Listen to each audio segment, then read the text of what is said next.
of Wednesday, September 10th. Can everybody hear me okay? Great. Okay, so it is, we'll go ahead and convene the meeting at 5:05 on Wednesday, September 10th. And let's see, we have Luke Figura and Angel Dizon, and Dave Davis, Bob Hercules, and Dave Schoenfeld, and myself, Claire Kelly. We have a quorum, so we'll go ahead and get started. We can begin with public comment. We'll start with, I have some people signed up, and if you didn't sign up but you'd like to make a comment, please just go to the mic. So I have first Mary Rosinski.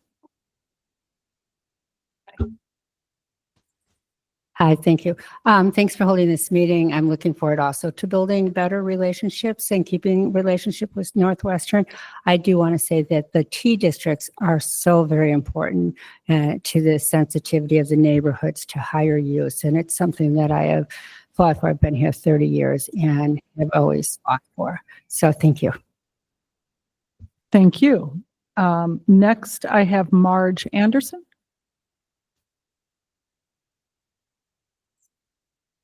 Good evening. I'm Marge Anderson. I live within 500 feet of the parking lot on the west side. I'd like to have a very nice relationship with Northwestern. I'm very concerned about the parking and access and control in the community of everybody coming to the events once the Ryan Field's open, plus watching the football or the basketball arena area crowds and the baseball. Thank you. Thank you. Next, Steve Slaggert. Good evening. I have a number of comments and questions about the unfolding Northwestern Entertainment District. First of all, back when the whole issue was presented before the city about the number of events, Northwestern stated that they hope to hold 60 events there a year on the campus. That's more than once a week. One event a week in a residential neighborhood. Second issue is the Central Street Consortium said for construction of the new stadium that there would be no parking or construction parking on Isabella, and that is not the case. There is at least 3 blocks of pickup trucks parked during the day, and they leave by 3:30, 4 o'clock from Eastwood east to the baseball stadium. So that point has not been followed up on or adhered to. Third thing is the soccer traffic on Sunday on Sheridan Road, which is a 1-lane road, and Chicago Avenue coming up from the city was backed up for I don't know how long. My wife was trying to walk along that path and just commented to me on the traffic and has taken some photos. So there are a number of issues that have not been fully honored or followed up on by regarding the construction around the stadium. I'm also concerned with parking on Isabella, not just for construction, but during the events, because that is the proposed bus route for all the events to drop people off at the stadium and go down Isabella. I live north of Isabella on a dead-end street, and I get landlocked during football games, and I'm afraid I'm going to be landlocked during many events. So I'd like some of those issues addressed tonight. Thank you. Thank you. Thank you very much. Next, we have Tina Payton.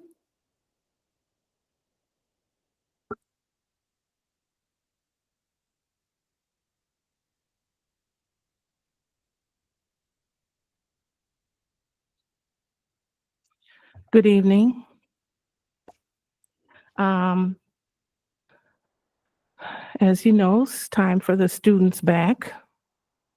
I've been disappointed. I'm hoping to hear better news today about the bulk trash pickup by Northwestern. It's been about 3 or 4 weeks, mattresses and all kind of furniture blocking up the alleys. I will forward pictures if you want to know. And rats are everywhere. So I'm hoping that, as you did in June, that you'll have the bulk trash picked up by Northwestern for the 4 weeks like you did last time for move in, move out. Also, I tried to get a voucher for a car wash. And I love you, Dave, but you told me about 3 times you were going to drop off some car wash vouchers, but I haven't seen them yet. I called the city as instructed at one of the ward meetings that I went to. They said call 311. I called 311. They sent me a request that goes to Northwestern's email. And I got an email back from Northwestern saying they were investigating and they'll get back to me. With That- regard to the trash, No, the car wash. the car wash, sorry. And that was in May. I never heard anything else from anybody. And I guess that's why the city official said you can call for a car wash as many times as you want to because you'll never get one. Also, I'm going to press again that Northwestern has very heavy traffic. I know the tear down traffic is over, but you still have Ozinga with the concrete trucks and going the route. The streets are very damaged, especially on Emerson. And I believe that Northwestern needs to participate in resurfacing the street. It should not be on us citizens or the city of Evanston. This is very serious. That's a lot of tonnage on the street, and a little patch is not the answer. So I hope that while you're building your $1 million stadium, which you're going to be the benefit factor, not so much the citizens here. I know you say that, but we're on the losing end right now. Also, I mentioned at a meeting, a Zoom meeting prior, about Northwestern collaborating with the city of Evanston to do something about the viaduct at Emerson Ridge in Green Bay, which is a disgrace. And I'm shocked that no one is embarrassed that you're inviting other cities to come into our city, and the gateway and the main thoroughfare, which all the coach buses, I have pictures, pass by Emerson Ridge in Green Bay and looking at a rusty viaduct. Thank you. One last Okay. thing. There was 4 coach buses, not that you necessarily have anything to do with it, parked in front of my house with a bunch of Northwestern students waiting in front of my house. I know they were Northwestern students. I see them all the time on the party bus. I hope that Northwestern has some kind of conversation about behavior. I will contact my alderman because I hope they never stand in front of my house again. They littered through cans and bottles and trash all in front of my house. And so I hope that we're talking about good neighbors with the students. I hope we have the conversation with them this year. Thank you. Thank you very much. Okay, would anybody else like to make a comment? Any other public comments online? Hi, yes, I would. This is Okay. Kira Kelly. Hi, yeah, I see the topic today are T1 and T2 properties. I'm very concerned. I live on the edge of, I depend on the T1 and T2 zones to be sure that I have a residential experience. And while it's great to have Northwestern, I definitely want to make sure we're not overwhelmed by Northwestern, an institutional presence. But I worry because I see properties that seem like they're in disrepair, and I hope it's not by design, to be honest. I'm worried about Roycemore School. I know it's a historic property there, and other houses owned by the university on Orrington. I also wonder if Northwestern, if some of these houses are not being used and if they're in disrepair, would they consider selling them back to, putting them on the market? We need families, we need kids, we need students in our schools, we want neighbors, with families and children, and we also need the tax dollars. So perhaps, just food for thought there if these properties really are not being used. Also, I am very close to the temporary stadium. I quote unquote temporary. There's been enormous events. At last Friday, there was a Northwestern football game, and then Sunday, a soccer game, and it was absolutely overwhelming. And the parking, the 2-hour permit parking really allowed for, that ends at 6 o'clock, really allowed for people to park starting at 4, to be there the whole night. And what happened was, is residents have nowhere to park. We had to park blocks and blocks away, from our own houses. And then on Sunday, there's no limits on parking. So again, the same thing happened. It's really like enormous events that we are suddenly faced with, and have this really difficult parking situation and traffic. And it just seems like there's, I want to know how many soccer games there are going to be through 2025 and 2026. And then, I know the schedule, I guess I can look that up for the Northwestern games, but we really, we didn't really sign up for this at all. And also we really, I know near Central Street in the stadium, there's some protections for residents for parking, but there's just none for us. So I just wanted to bring up that perspective. Thank you. Thank you. Okay, would anybody else like to make a public comment, either online or here today? Okay. I'm Jane Alt, and I'm at 2203 Orrington, and the house behind me has been vacant for probably 30 years, and it's in terrible disrepair. Reported it. I don't know what else to do, but it's kind of shocking, and I don't get it. I mean, they had faculty in there at one point, but they haven't for like 25, 30 years. So I'm hoping that the city can do something about it, or what a great idea to sell it back to the, to a family. And Ms. You're at 2233 Orrington? 2203. 2203. And do you know the property that you're referring to? Do you know? I think it's 629. Okay. Yeah. Either And it's got holes in the roof by the chimney. It's in terrible disrepair. 629 Haven. Yeah. Okay. Thank you.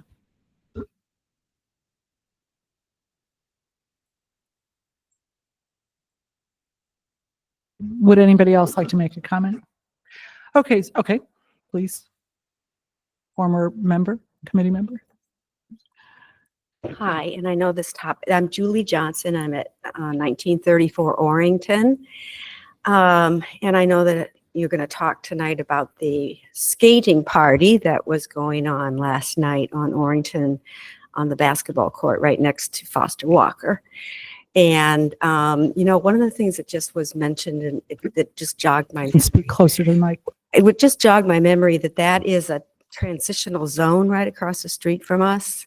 And it would be very interesting to look at the zoning. It looked at, that's supposed to be a buffer zone.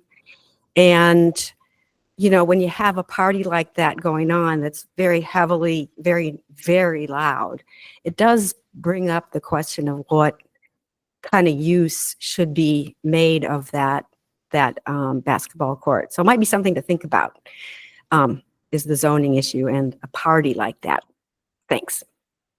Thank you. Anybody else? So, I want to be sure that we're all grateful to you all for coming out. We're here for the residents. Some of those, I've been taking notes. Some of those we won't discuss this evening, but I will pass along. For example, Ms. Payton, the issue with the parking and the idling and the students on the corner, I guess, of Emerson and Ridge, that can be discussed not in this particular committee, but absolutely we can pass that along to be discussed within the ward or within other committees. And also there is, we're convening a couple of community meetings regarding the softball stadium. So issues related to that, those will be addressed there, if that sounds okay. And with regard to the issues of the stadium and the parking on Isabella, and Dave, maybe you can speak a little bit more to this, but I believe there is an agreement through the MOU to convene community council meetings about the stadium, I believe, with the 7th Ward Alderman, and I think that those will be addressed. Is that? Yes. Yes. Okay. I just to be clear, I don't, do we want to go through the? Yeah, we'll order go of the through these, agenda? but I just want to make sure everybody knows we will, like some of these areas we might not get to this evening just because they might not pertain to this committee. But I've absolutely taken note and I will pass these along and make sure everything does get addressed. So I just wanted to make that Yeah. clear. And I could just, to answer your question, you are right. We're going to be working with the 7th Ward Council member to design the committee, and then we'll post meetings, and it's an official city committee. And so we'll have meetings like this where members of the public or they can join if they so choose. Great. I mean, and separate from that, since the parking lot to the west is a T1 zone, if there are issues with regard to that parking lot, that does pertain to this committee. So I know somebody raised, I think it was Ms. Marge Anderson, concerns about that parking lot. So I think your concerns are in the future about how that will be handled. So at some point we can definitely discuss that here, that particular parking lot, which is a T1 area. So, okay. So I with have one that, question. yes. Dave, what is the new committee going to be called? We should probably go through the agenda, Bob, and then we can talk about that after. It's not really relevant to what we're doing. But it would go to that. It's a community advisory council, I think. Okay. All right. With that, we'll go ahead and the first item on here is, as you've seen, there was a piece and an article written, I guess, essay by a resident and others. I've been hearing a lot for months now, concerns about the vacant properties. So I guess we'd like to discuss those and hear, Northwest, hear if you can respond to some of the concerns. The properties that I've heard about and have identified myself, I walk the neighborhood to understand, are at 629 Haven, 624 Noise, 619, 622, 624, and 626 Colfax. So, and if I'm missing any, let me know. And then, yes. Oh, I'm sorry. Thank you very much. Okay, we need to approve the minutes first. Would somebody like to move to approve the minutes? So, Second. Second. Yep. Okay, the minutes have been moved and seconded. All in favor? Aye. Aye. Thank you very much. Appreciate that. Okay, so back to the first item. So I guess our question is, can you, these appear to be vacant properties, or I wouldn't call them abandoned, but vacant. And what is this? Can you respond to concerns around the status of these properties? Yeah, thank you for that question. And before we launch into that, I just want to express our appreciation for everyone that's attending today. And I really thank you, the first two speakers that expressed their desire to cultivate a more positive working relationship with Northwestern University. I do believe that starts here. And we take your concerns very seriously. As you know, we have our head of facilities here as part of the committee, and he's going to speak a little bit to the properties that were mentioned today more broadly. And so I wanted to invite Angel Dazan and just make a few comments on that. Sure. Thanks, Dave.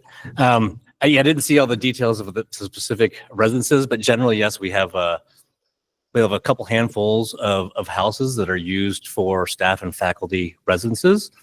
And I think the question is whether or not they're vacant or not.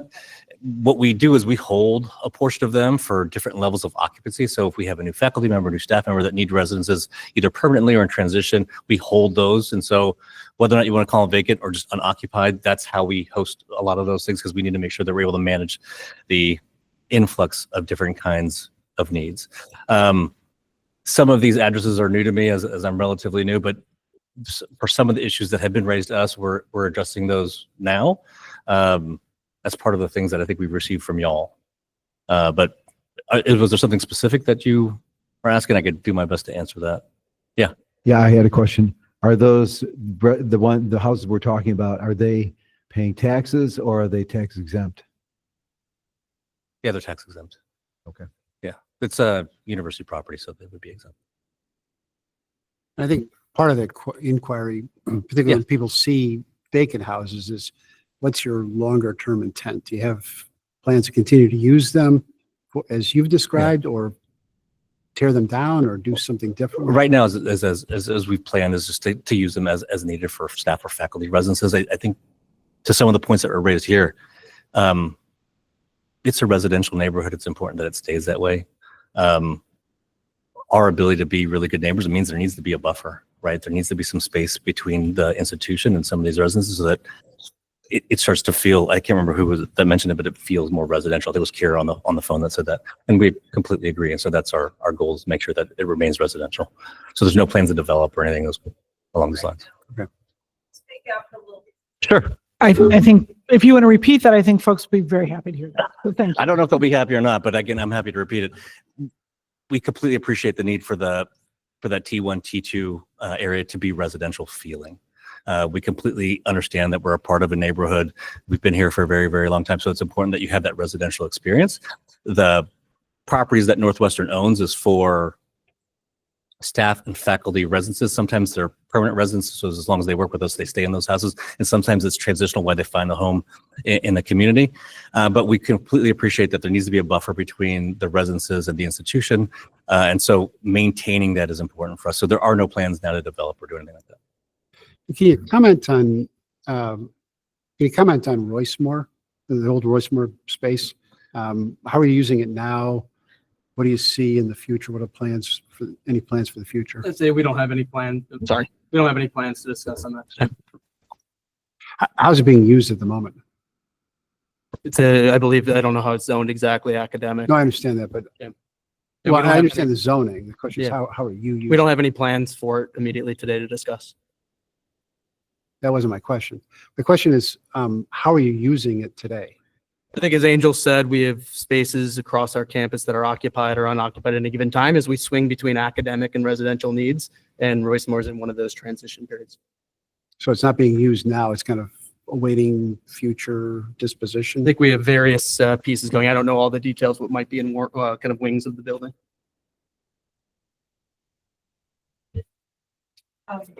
Thank you. So I think, I know properties, we do have code where you register if it's vacant. I mean, you can register. So I guess that would be the question, if we've registered certain properties as vacant. It means they can remain as long as there's certain, degrees of upkeep. And I'm going to suspect that hasn't happened. No fault of, that would be on the city to ensure, if that's the case, to follow up, or I guess on both parties. But I think that's the question, that, are there some vacant properties that need to be appropriately registered as vacant in accordance with city code? And so with regard to Roycemore, then you're in the process still of deciding, I take it, like there's no decisions have been made, or this is still just being reviewed and studied. Am I understanding correctly? Yeah, we have no plans for Roycemore to discuss here today. Currently, to discuss here tonight. Okay. Do you have plans for Roycemore?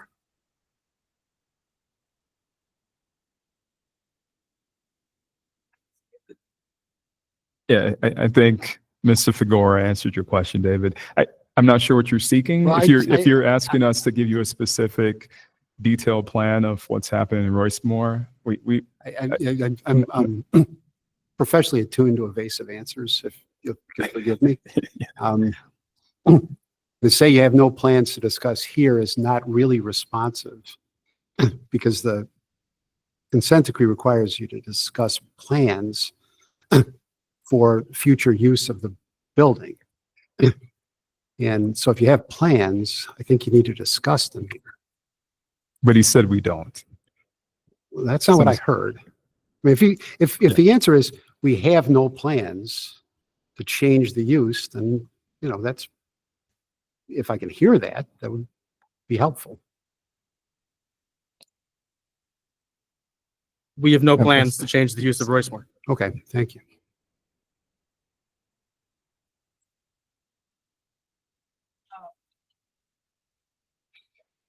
Okay. So next item is the university's proposed demolition of existing structures on and or new construction plans for T1, T2, or U1. Anything here that you can speak to? Any plans for demolition of existing structures or new construction plans in these areas? No. None. Okay. Okay. Okay, then on to the last item, which is any other issues relating to planning, land use, building, and zoning pertaining to the university's T1, T2 district properties and the university's U1 district properties. And I think this is where Mr. Hercules wanted to speak to land use and some concerns. And we, Dave and I did talk a little bit, text a little bit about the issue last night. So if you would like to speak to that. Yeah, thank you. And thank you for all for attending. As you know, Dave, last night there was some campus event across the street from our house. We live at 1934 Orrington. The sound level was out of control. It was piercing. It was deafening. It kind of just took care of our whole night. It was some event on the basketball court. It super loud music and a kind of like a lighting thing going on. And it was just came out it felt like an assault actually. And I'm not exaggerating. What I'm concerned about is we never get any notification of these kind of events. There's a lack of respect for us as residents of this neighborhood because we don't get anything in advance. We walked across the street to talk to the person in charge, the woman in charge. I asked, could you just turn the volume down? Because that would solve the problem. She refused to do that. She said, we can't turn the volume down. And I said, why not? And she said, this is our prerogative because we're on Northwestern land, which they were. I agree with that. But why couldn't you just take my suggestion simply to lower the volume down and continue with the event? It was deafening. I've often thought about just having like a decibel meter there. I sent you, I think, Dave, the video that I took, and I think you can see and hear how incredibly deafening this sound was. And I'd like to know and the last thing I'll say is, why is the basketball court chosen as a location for this kind of event? Because that basketball court, if you haven't been by, it's next to Foster Walker Dormitory. It's in the heart of a residential neighborhood. And, why would you choose that location when you have other locations within the body of the campus, and i.e. away from houses? So that's something that confuses me. Why was that location chosen, and what would be done in the future to minimize this problem? Noise for noise. So thank you for those comments, Mr. Hercules. And for this particular incident, I will take some ownership of this because in the past, what we've done is we would host a community gathering at the end of the academic year and the beginning of the academic year. And Councilmember Kelly is very kind enough to join these forums and oftentimes send it out to her constituents. We did not do this one. We did not do one this time around, and my office is typically responsible for putting those together. And so I will take ownership for not putting that notice out about that particular event. And we are going through the process of students returning to campus. And so there are a number of activities for freshmen, returning students, their parents that are in Evanston. As you probably saw, there are a number of parents downtown Evanston patronizing the local businesses and stores. Spending time in Evanston, when you talk to them, they love the Evanston community, which is a good thing. And their children are going to be part of the Evanston community for the next 4 years and hopefully longer. So what I thought would be helpful today is we brought our good friend back, Jason McKean, to talk a little bit more, since we didn't have a chance to host that community forum, but to talk a little bit more about some of the activities that you can expect as part of our welcome back to campus events over the next couple of weeks, and some of the things that he's doing as part of his office, off-campus life, to try to, again, cultivate a more harmonious relationship between neighbors and the university community. But for that incident last night and not communicating that in advance, I owe you a drink. And so that is on me. All right. Well, it just seems like there's a double standard, because there's an apartment building kind of kitty corner behind us that sometimes has loud parties. They're kind of renowned for it. We call the Evanston police, they get that party shut down immediately or lower the volume immediately. And that volume on those parties generally is much less than what I heard last night. The dB level must have been out of the charts. I mean, it was incredibly loud. And so why does Northwestern, and we called the police about this, we called the Evanston police and we called the university police, and everybody said we can't shut it down because they have a permit. So it seems like a double standard to me. The residents in the city, even some of your own students, can get shut down, but an event like that can't get shut down because they have this permit. And that doesn't seem fair to us. No. So he's talking about the amplified sound permit. And with a permit to use amplified sound, you do have certain allowances beyond, so you understand that part. So that's what happened last night. The amplified sound portion. We did receive a permit for that. Yeah, so I agree that's a concern. I was unaware that the city had permitted an event there. And so I'm also going to speak to the city I was not informed of it either. And I would like to know about this. I also think when folks apply for these permits such as this, we should know ahead of time in case there's a problem with it so that we can discuss it. So I was just saying, I think, there's also a missing piece here between the city staff and myself. I think it's important, like when Northwestern applied for this permit, even before permitting it, I've asked that I always be notified. So in the event, in the event that this particular event that's being applied for can be ameliorated or improved for surrounding residents, it's important that I know before it get permitted. So I think there was several missing pieces that happened there, and I will address this with city staff. Yeah, I'll just add one more thing. The city police had no idea this event was going on. They came over to my house last night, and I talked to the officer, and he had no knowledge that this event was happening. And But you said the city, there was an application for a permit for this? When you say permitted, I thought you meant, because we have special event permits This that would I'm not, misunderstanding. right. This would not require a special events permit. We can check on that and get back. Because I thought you said it was permitted to amplify. There's different types. I'm talking about an amplified or a sound. I forget the technical term of it, but there's a permit that you can get if you're using a loudspeaker. And that would allow you to use amplified sound. And obviously the amplified sound is much louder than the allowable decibel limits at nighttime. So the city has their own noise standards. Right. If you have a permit, that would allow you to exceed those noise standards with this permit, but it's For an not a event. special, it's just for sound at an event. Right. But- So that's what and I want to be careful if I So it's not a exonerate special events staff on permit. this. So you're saying there was no permit issued by the city of Evanston to have amplified sound. I just want to be clear. So I I'm don't not know. I asking staff need to about confirm this that. one. I don't know. Okay. So maybe there wasn't any issued at all. Then we have a, But I with mean, other just issues. common sense says if a resident asks for the volume to be turned down a little bit, we do this with the basketball players all the time. Every single time I go out there, they turn the volume down. But this woman was adamant last night that they weren't going to touch it. And all we're asking for is a little respect. Right. And I just want to reiterate that this is what this committee is about. And I think it's, so that we can work out issues here as opposed to issues escalating or going to court. It's the whole point. So I think we can figure this out so that doesn't happen again. It seems to me an event like that would be better if it weren't planned in, at a location that is adjacent to residential homes. I would like to put that out here. Go ahead. Well, I wasn't there. I don't have comment on this particular event, but it brings to mind a couple of things that maybe are worth thinking about.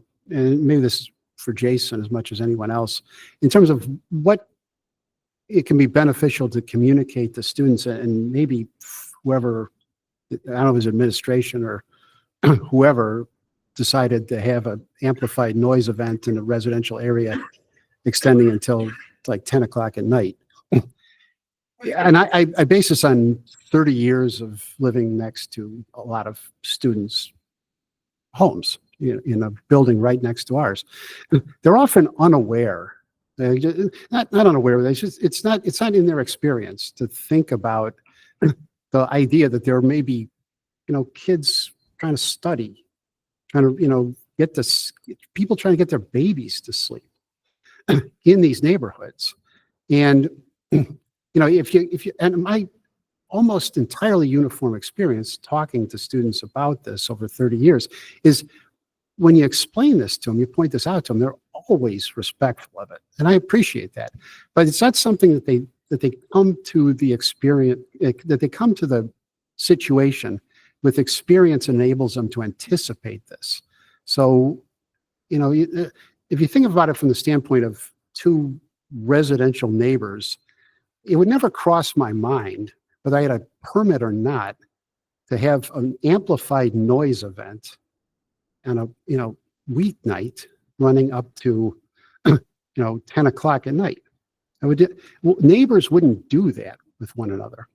And explaining to students that that's the mindset that they have, I think could be helpful to them, and through that to us, because that's something that, I don't fault them for this. This is not, they're 18, 19, 20 years old. They haven't had kids and so forth. I get all that, but it's useful, I think, and helpful to them to understand that they're in a neighborhood where they now have the responsibilities of adult neighbors. They are adults.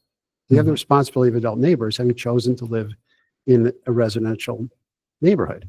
And I think the university could help, by explaining some of those concepts as an educational matter to the students, so that doesn't fall to the neighbors to do it, as I had to do for 30 years. Always with, good response, but it just, it's just a part of the academic cycle for the neighborhood. They have to explain this to students sometimes. And, I think the university could help out with that a little bit.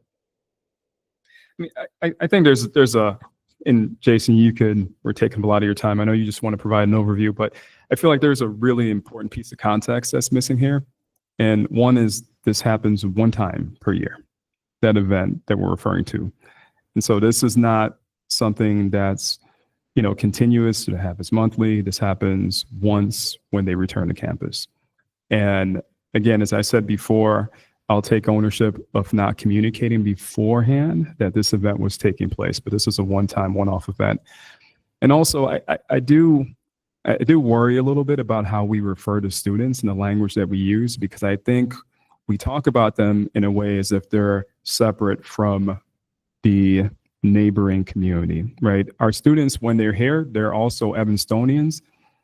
They're part of our neighborhood. They're part of our community. These are the same students that go out into our schools. They volunteer.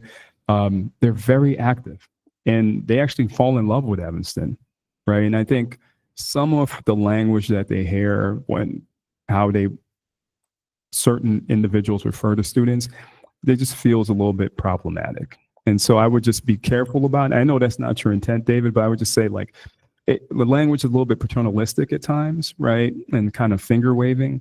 And I think if we engage them as adults, as residents, as neighbors, you're right. Oftentimes they'll share their cell phone information and they'll turn on the music and they'll be respectful. I don't know about the incident you had last night, Mr. Hercules, but that was unfortunate. And oftentimes when you talk to someone as an individual, neighbor to neighbor, good things happen. So with that said, Jason, if you wanted to come up here and talk a little bit about the plans. And while he's doing that, I'm going to just email you the video of what we're talking about so folks can see if that's okay to project.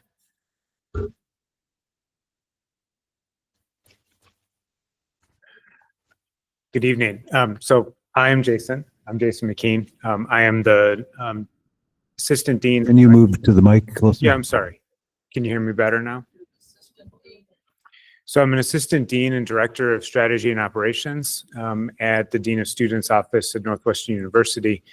Behind all those words, that means that I'm also the director of our off-campus life office. And so that means that my office works with and has as our primary clientele the students who are thinking about moving off campus and then the students who are actually living off campus. And we connect with them in a lot of different ways and for a lot of different purposes. And so I can talk a little bit about some of the things that my office does and is doing right now as the year gets underway.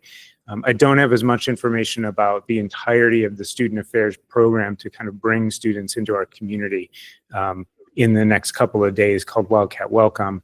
But if there's some questions about that folks want some answers to, I'm sure I can find a way to obtain those after the fact.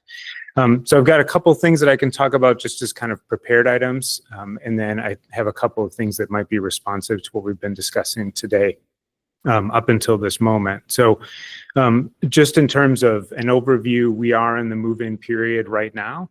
That move-in period actually kind of begins as far back as late August and early September, when a number of our students who had been living off campus begin to move to what will be their fall placements. That continues right up through about September 16th, which is the start of our class period. We do have a number of students who are abroad. They come back, they kind of move in at that later date. So their time in residence actually starts a little bit even after sometimes classes begin.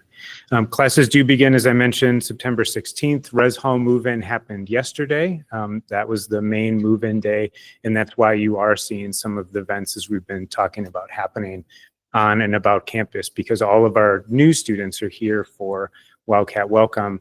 This coming weekend, we'll see a lot more students move in who are our returning students, and they'll move into the residence halls at that time. So we do have a kind of a long run-up to the beginning of the academic year.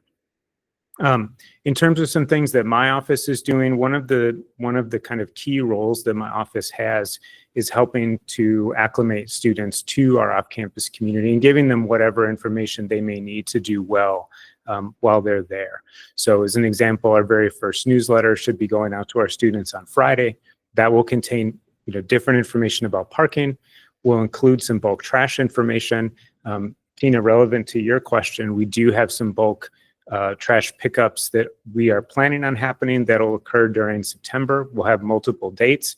I don't have those dates confirmed yet, but that will be happening. We also talk with our students about a number of their rights and responsibilities. I have a whole webpage set up to do exactly that, which includes information about a number of different ordinances that we talk about constantly with our students. The other aspect that we try to handle is developing some of those good relationships and the good habits of our students to actually be good community members by just connecting with their neighbors. One of the data points that I'm not really proud to share, but it is a data point that is accurate, is that when we survey our students, only about half of them know even their student neighbors next door.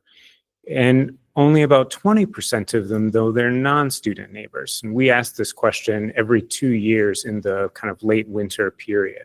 So the fact that we don't have a connection there is always kind of a problem for my office. I'm always concerned about that. And I think that's indicative that there's a divide somehow in the community between our students and our non-student neighbors. So when we think about that, one of the roles that my office takes on is try to make some of those opportunities for connections to happen. So next week, Wednesday, September 17, from 5:30 to 7, my office will host an ice cream social. We've done this for years now. There's 300 people at the Firefighters Park on Maple Avenue. We'll get free ice cream that's provided by CW Market. And then we try to have a good activity planned where everybody can start to interact and get to know each other a little bit. Those are going to continue this year. One of the new things that my office experimented with last year was some neighborhood coffees, where I asked some of our student houses to actually host outside of their house, kind of on the sidewalk area, just a little coffee, soda, share a moment, share something like a recipe or something that you can offer to the community. At those events, we usually have whoever the passersby are, it might be 40, 50, 60 people, will stop by and actually really engage with each other, which is great. We're going to do those much more consistently this year. So hopefully we'll have somewhere between 6 and 7 of those over the course of the academic year. I'm negotiating with 2 houses on Sherman to host some of those in the next couple of weeks. In addition to those things, I do also do some neighbor engagement as well. I'm currently setting up some conversations between a house of students and a particular neighbor who might have had some concerns in the past to kind of get those 2 groups together and connect. We'll do that via Zoom. We'll have some conversation about what each group is looking for, how they can work together. They'll share cell phone numbers so that some of those components that Mr. Hercules you referenced can get kind of addressed. I would offer that to you as well, if that's something that you're needing with the students immediately behind you. If it's a house, that's easy. I know there's a number of kind of large buildings that host like 40 to 50 students at a time. That's going to be harder, but if it's a single house with maybe 10 to 12, those are actually pretty easy to figure out. So that's something that we can talk about after the fact if you're interested in that.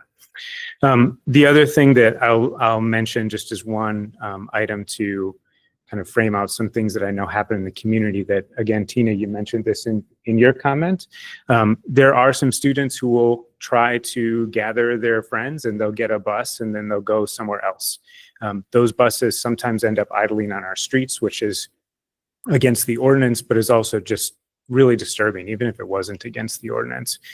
So last year we started making some small cards that were distributed throughout the Fireman's Park neighborhood that went to every individual. So both permanent residents and also some of our student residents, so that they could understand what that ordinance is and how it needs to be kind of worked on. And it also gave some advice for anybody who wants to approach that bus to ask if they're there for students and to stop idling, how to go about doing that and what numbers to call.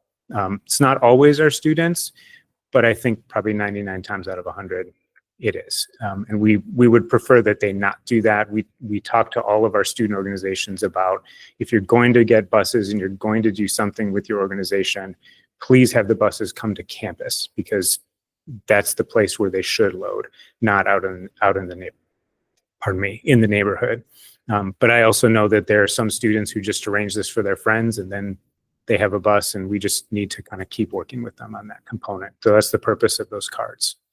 So hopefully that gives a little bit of an overview of some things that maybe are responsive to what was kind of being brought up here, but also to just some of our plans for the next couple of days and weeks and throughout the rest of this academic year. Thank you very much. Yeah, of course. Yeah, thanks. I really appreciate your efforts. Yep. Thank you. And with regard to, like, for example, idling buses that, many of them are students, does the NUPD also, can they be encouraged to stop? Besides having, I appreciate the cards that are given out to suggest how people can report it, but I'm wondering if you all can also encourage your police force to. The NUPD police force cannot, because that's not their jurisdiction, but those cards do have contact information both for the EPD non-emergency and also both NCR and off-campus life. But in terms of reporting a TPD themselves also, when they see this, knowing that it would be illegal to idle, and if we see this happening, can we get the collaboration also, your police force that's circulating around frequently? Our police force, if they observe things in the neighborhood, they can respond, but they're not typically circulating in the neighborhood off campus. That's not their jurisdiction. So they typically would not go to those locations. I see them all over, at least in the first ward, in these neighborhoods that we're referring to. Right. That that would have to be taken up with the Okay. NUPD folks, but because that's not their jurisdiction, that's not going to be their primary focus. Okay. But certainly that's why those cards have all that contact information so that the individuals who are perceiving the problem can work to get it addressed. Okay, So we want to make sure that everybody has that information. great. I should actually share one more thing. One of the questions, Mr. Schoenfeld, that you had asked was about how do we do some education. And I mentioned that we've got our website. We certainly talk to students about these concerns. It's also the case, though, that we do, whenever we get noise complaints from EPD about houses that are lived in by our students, to the extent that we can make those connections and identify that it's our students living there. All of those students consistently get outreach from my office, first on an advisory level, and then we actually have a community standards or a conduct process that those houses would work through, so that they can get the right advice about what are the expectations in the community, and then also how are we going to respond as a university to hold them accountable to some of those standards. It's the one connection to our ordinances that lives in our student handbook. And so we do actually approach that. We had, I can give you an estimate. I won't give you a specific number, but I think we met with about 120 students last year for those kinds of conversations. And most were not repeats. I think we had 4 or 5 that needed to come back and go through more of that community standards process. But for the most part, we talk with them, and those noise kind of concerns, at least they cease being reported for whatever reason. I appreciate that, and I think that's helpful. I will say, I never called the police first. I always went over and talked. And so those wouldn't go into your system. Correct. It would be helpful, if the kids were getting that information, those, thoughts about, what the, what the hopes of the neighbors would be for their conduct, in advance, right? So, and I don't know if you have a way of, as students move off campus of, if you have a line of communication about, how to, what the expectations Yeah, would be. that Sounds was like you do. Yeah, that is my news. That's Yeah. the newsletter that I Yeah. referred to, and we do put information in there about some of the rights and responsibilities. And really, we direct them to our website where all that stuff lives, Yeah, so that okay. they can understand those components, because it is important. All right, great. So, you don't have to stay up if you don't want for this, but this is just going back to, for example, the event that happened. You said that's an every year event? I know, but that was the first time you'd experienced that, yes?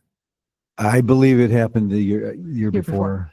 And again, my argument is not with the students, just with the person I talked to. All they needed to do was drop the volume, Mhm. and I would have been happy. They would have been happy. So it's a simple matter. So with since this is what this committee is for, to try to work these things out, I would hope that, events with amplified music, that we wouldn't have those in areas adjacent to residential homes, particularly during the week. Seems to me that would be reasonable. Given that there's a lot of NU property where these could happen. And I sent it, I don't know if you got it. Okay. But I mean, I do know, was very, very loud and a lot of flashing lights. And I agree, like if we had known ahead of time, apprising residents does help a little bit, but nevertheless, I don't think we should be permitting sound beyond our noise ordinance. It would be great if we could agree to do that, not on property adjacent to residential homes, especially on weeknights. If that's something that you could consider, that would be, I think, appreciated. I can have a conversation with our student affairs team and then bring I just want to be careful on what you're asking us to agree to, because for us to restrict amplified sound completely for every event, that's a pretty broad restriction. Yeah, it's in certain Even if locations. it's happening in, a location that is adjacent to,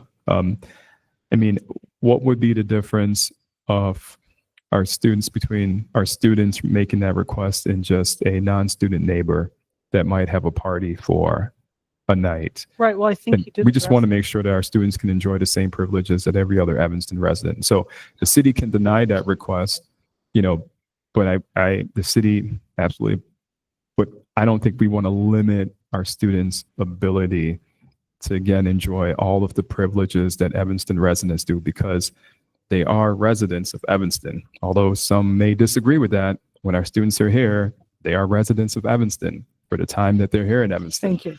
So if I may, I just want to say that, we all moved here and live here, knowing that Northwestern's here and value that. My child was a graduate at Northwestern University and other family, and I went there. I think what we want to do is create a stronger bond and respect between each other so that we don't set students up for these sort of situations. And I think it's on us, leaders in the city, at the city, and at Northwestern, to ensure that we do, in fact, implement policies and procedures and protocols that can create stronger bonds between our students and our neighbors. And I think that's really important. So, for example, I think, considering amplified sound and allowing that and saying, well, when neighbors might have block parties and invite the students there, that's something. But to have an exclusive party with, light and noise on a weeknight.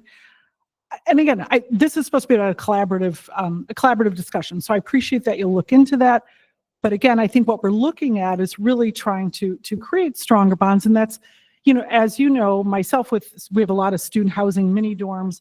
And I've worked with you, Dave, and I've appreciated your work to help us sort of rein in negligent, irresponsible land property owners from neglect of households that then end up kind of stigmatizing. We don't want our students to be stigmatized. We want to create a supportive environment for our students in the neighborhood. And that's what this discussion is about. And I think that's what, Bob is trying to address. Like, he doesn't want to go out there and we want to create warmth and support. So I think just doubling down to, anyway, I think being collaborative and trying to see if we can work it out is better for all involved. We're all about collaboration. I just want to remind folks that was a one-time event. And so if we're creating policy in response to a one-time event that would restrict every activity that students can do in a particular area, I just worry about that type of public policy. So I think as an institution, we would want to have further conversations about what exactly we're trying to achieve from a public policy standpoint. But Sure. Conversations, collaboration, count us in. I mean, all we're asking for is the staff of an event like that to take into consideration the neighbors, the neighborhood, because it's affecting us. And let me just add one more thing. I worry that by having an event like that where the music was so loud, I know it's one time a year, but does it give the students license to have loud parties? Did they say, oh, this Northwestern's doing this at this volume level, maybe we can do this too? I don't know. I worry about what the message it's sending to the students. And I would just add that I think even whether or not we set a policy or not, it's important to be responsive to neighbors. I mean, we want to be neighborly, and I think this was brought to our attention. So whether we, do a whole carpet new policy or we don't do one, let's at least take into consideration these concerns of the neighborhood and look to see if they can be addressed. I mean, I think that's what this is about. Okay. Sure. Sorry. That's okay. Back and back and back. We understand what's happening. I think we're done. Okay, great.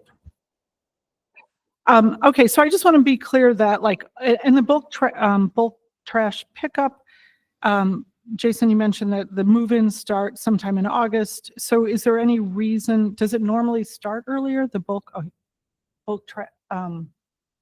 Because you said it will start, right? That pickup sometime in September, and I'm just wondering. Yeah, we're just waiting to confirm those dates with the city of Evanston. And might it be, and I'm just wondering because I've seen the mattresses too, and if maybe in subsequent year we could start earlier with that? No. Well, let's have a conversation and find out what's the most appropriate time to do it, because we typically do it for an entire month. And in the past, the month that's made the most sense is September. for the beginning of the academic year and June for the end of our academic year. And that seemed to have worked in the past. Okay. Okay, and everything else that was brought up, I'll follow up on the car wash. We can talk about that, the vouchers, and I think it was Marge who had concerns in the future about the T1 parking lot zone. Do you want to, is there anything specific that, okay. You're anticipating, you're hoping that there won't be issues, but that's something that you've got your eye on, understood. And so again, other issues related to the stadium as well as to the softball stadium, we will be arranging for, the city will be arranging for different community meetings to address those more specifically. So anything else? Anything else? Thank you. Appreciate everybody coming this evening. Thank you so much. Motion to adjourn. Okay, all in favor? Aye. All right, motion.